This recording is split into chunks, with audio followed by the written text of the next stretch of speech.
Valendo então? Valendo.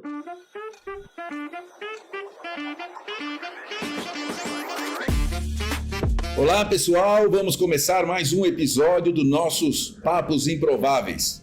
Uma conversa sempre divertida, sempre descontraída sobre cultura, marketing, publicidade e principalmente com perguntas inesperadas e histórias muito engraçadas. Hoje o nosso papo é com o nosso grande amigo Emerson Souza. O Emerson é diretor de novos projetos da plataforma Reclame, que o mercado conhece muito bem, produtor executivo da Santeria Filmes. Além disso, ele é apresentador do programa Reclame na rádio e nas horas vagas, quando não tem nada o que fazer, faz stand-up também. Além disso, vai lançar agora um livro, mas isso eu vou falar lá na frente um pouco. Emerson, fala oi pra gente aí, eu vou começar a te sacanear já. Pô, primeiro é uma honra estar aqui conversando com o Mário, já conheço, já tem um tempinho, deve ter uns 8 meses, 10 meses mais ou menos. Tem bastante história e é interessante porque eu tô num lado diferente agora, né? É um lado que eu sempre estava te constrangendo e agora eu tô aqui para ser humilhado e tô confortável nessa posição. Então, Papos Improváveis começa pelo entrevistado. Normalmente o entrevistado é um cara que não está acostumado a ser entrevistado, que é bem o teu caso, né? Você sempre fez entrevistas e muito boas a vida toda. Mas deixa eu falar uma coisa. Quando alguém pergunta, na tua família, alguém pergunta pra você, no que você trabalha, meu filho? Você conta tudo isso aí? Diretor disso, produtor daquilo, entrevistador, stand-up? Ou você fica com preguiça e finge que não ouviu? O que você fala pra família? Pô, eu falo que trabalho com propaganda. Só isso. Bom, o Reclame nasceu, por exemplo, nasceu como comercial companhia há mais de 20 anos. Ele nasceu justamente para que os publicitários pudessem explicar para a família o que eles fazem. Então, ao invés de você falar, você vai lá e fala assim, ó, assiste esse negócio aqui, ó. Aí a galera ali vai entender mais ou menos o que a gente faz. Então, a gente trabalha com propaganda. Você já foi para Cannes muitas vezes pelo programa Reclame. E eu já ouvi muito essa pergunta de alguns amigos. O que é mais legal, Cannes ou Praia Grande? Ah, cara, Cannes é legal. É que Praia Grande é melhor, né? Mas, Cannes é legal por causa das pessoas, né?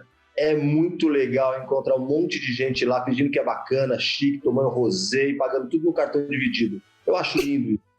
Você sabe que Cannes não passa de uma grande Vila Olímpia, né? Onde as pessoas se encontram o tempo inteiro de crachá pra cima e pra baixo, você olha no crachá pra saber onde o cara é. Mas é legal. O nome do nosso papo é Papos Improváveis e a gente tenta descobrir coisas que normalmente não se contam por aí. Nesses anos todos indo para Cannes, para o Festival de Cannes, você acabou de voltar da versão agora da edição 2022. Mas em todos esses anos, o que você viu um dia, ou dentro do festival, ou na rua, que era absolutamente improvável, você nunca imaginou que fosse ver? Você consegue imaginar? Cara, eu vi muita coisa estranha. Primeiro assim, a primeira surpresa foi a constatação de que o português é muito mais falado por aí do que o que a gente imagina. E às vezes a gente acha que conhece todo mundo do mercado, conhece bastante gente, que são, sei lá, mais de 20 anos nesse mercado, mas assim, tipo, gafe, dezenas a gente já deu na rua, fazendo piadinha sem graça, e em português achando que ninguém vai entender e a pessoa compreendendo. Já encontrei gente praticamente do mercado conhecida, praticamente enterrado na areia da praia, assim, perto do amanhecer do dia, porque não tinha conseguido ir embora. Assim, tem bastante coisa. Você já viu publicitário brasileiro dormindo na areia? Já, alguns, né? Inclusive dormindo do meu lado, porque eu tava dormindo de um lado, tinha do outro lado. Meu Deus. Então, no final, apesar de Cannes ser muito legal, é mais ou menos as bagunças que vocês já fizeram na Praia Grande. É muito parecido, no final do dia. É muito parecido. É que assim, Cannes é um momento que... primeiro assim, você passa uma semana encontrando todo mundo todo dia. Coisa que aqui no Brasil não acontece, né? Por causa da loucura do trabalho, logística, você fica trancado na tua agência, no máximo vai visitar cliente. Então você dificilmente encontra as pessoas no dia a dia lá, mas lá é uma possibilidade que você tem de uma semana encontrar o cara todo dia. Então você vai tomar um café com o cara na parte da manhã, você vai ver o cara no palestra, você vai num cara na festa à noite, você vai encontrar o cara jantando lá no Pelohan, entendeu? E depois você vai ver o cara cair na areia. É um processo assim, tudo parecido, você vai encontrando no dia a dia, é uma overdose disso, sabe assim, é legal. E às vezes você perde o respeito por algumas pessoas e fala assim, não. E às vezes você ganha, né? Às vezes você fala, pô, esse cara é nós. Os caras que dormem na areia provavelmente vocês não dão a mínima. Você mesmo já viu dormir na areia. Ah, tá, até parece, tem perigo. Ah, meu Deus. Diga uma coisa, você, apesar de você não parecer, você é todo esportista, né? Então é o seguinte, você já praticou boxe amador, que eu fiquei vendo aí. Por que você parou de praticar? Cansou de apanhar? Não, cara, na verdade, assim, eu pratico boxe há quase 20 anos. Mas as lutas amadoras que eu fiz foi em 2018 e 2019. Só que na sequência veio a pandemia. Então foi por causa da pandemia que eu parei de competir. Mas também eu tinha um receio pelo seguinte, porque a gente trabalha com imagem e assim, eu nunca quebrei o nariz, nunca nada disso, mas em qualquer momento você pode se machucar e aí me atrapalhar o trabalho. Não preciso desse nariz aqui. Né? O meu nariz não é muito pequenininho, não, mas eu não queria modificar, não fazer uma cirurgia à força. Aliás, muita sorte de não ter quebrado, porque seria a coisa mais fácil do mundo quebrar um narizinho desse tamanho, né? Pra você ver que eu sou bom de esquiva, hein? Só pra mostrar isso aí. Voltando para a publicidade. Você conhece muito bem o sucesso da publicidade brasileira lá fora, no exterior. Estamos sempre entre os países mais falados, ou premiados, ou enfim, observados. Agora, falando um pouquinho sério, por que você acha que a publicidade brasileira chegou nesse ponto de ser tão famosa lá fora? Qual o motivo específico? Você tem alguma explicação? É fácil de entender, é fácil de entender. A gente, aqui no Brasil, a gente sempre passou por muitas crises econômicas e tal. Isso fez com que a gente sempre desse um jeito para resolver essas coisas. Então, quando a gente está pau a pau com as melhores agências do mundo, as americanas, as francesas, as inglesas, e esses caras têm muito dinheiro, a gente tem criatividade porque a gente precisa resolver os problemas. A criatividade é o que tem mais importante, assim, é o maior ativo da propaganda, e aí sobra isso aqui para a gente resolver os problemas. Mas o que é um diferencial positivo para o Brasil, que é o seguinte, dar um jeito para resolver um problema, às vezes é negativo. O festival vê, por exemplo, vê o brasileiro muito, não deixa os juízes em paz, os jurados em paz, fica o tempo inteiro questionando para saber se saiu um leão aqui ou não, ligando para os caras, você sabe que você já foi jurado mais de uma vez, você já compôs juro mais de uma vez, você sabe a quantidade de vezes, 4 vezes, né? Mas resumindo, a necessidade de resolver os problemas sem dinheiro fez com que a gente aprimorasse a nossa criatividade, e esse é o maior diferencial do brasileiro. O obstáculo, né? A dificuldade obrigou a gente a se virar. Você falou agora o negócio do festival, eu lembrei de uma história, acho que eu já te contei essa história. A primeira vez que eu fui jurado, 2006, eu lembro que no primeiro dia de júri... Foi rádio, né? Foi rádio, a primeira vez. O primeiro dia que a gente sentou para começar o julgamento, o presidente do festival entrou na sala e perguntou: quem é o jurado brasileiro? Aí eu falei: eu aqui. Ele falou: posso pedir um favorzão para você? Eu falei: claro. Ele falou: não sai pela frente, sai pelos fundos do palé. Palé, para quem não sabe, é o lugar onde a gente fica trancado lá. Eu falei: por quê? Ele falou: porque os jornalistas brasileiros, a gente sabe, vocês são amigos, vocês se encontram o ano todo, então se você encontrar com um jornalista brasileiro, ele vai te perguntar coisas que você não vai poder dizer, ou você vai ficar mal com o jornalista, ou você vai ficar mal com a gente. Então, para evitar, e aí eu notei que era isso mesmo, os jornalistas brasileiros, hoje um pouco menos, os jornalistas brasileiros, cara, ficavam de tocaia em volta do palé, e aí eu passei quase uma semana ou 5 dias saindo pelos fundos do palé, feito um criminoso, óculos escuro, boné enfiado na cabeça, porque se eu tirar o boné o cara me reconhece de longe, né, obviamente, então eu tive que ficar me disfarçando. Deixa eu te falar uma outra coisa aqui, você é apresentador de rádio, jornalista, produtor executivo, comediante, e agora vai lançar um livro. Bom, você disse que tem, na tua biografia diz que você tem 20 anos de carreira, eu te conheço uns 30, então alguém está mentindo, ou você ou eu, mas tudo bem. Você faz tudo isso. Olhando, sei lá, se você estivesse pensando há 20 anos atrás, onde você estava, de tudo isso que você faz hoje, qual a coisa mais improvável que você nunca imaginou lá atrás que você estaria fazendo hoje?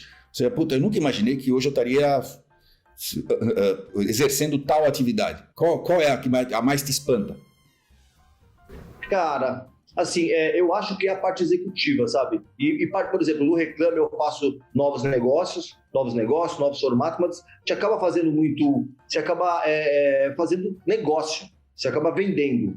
Isso é uma coisa que eu nunca tinha imaginado fazer, porque a conexão humana sempre foi a minha especialidade, onde eu me sinto melhor, em me conectar com as pessoas.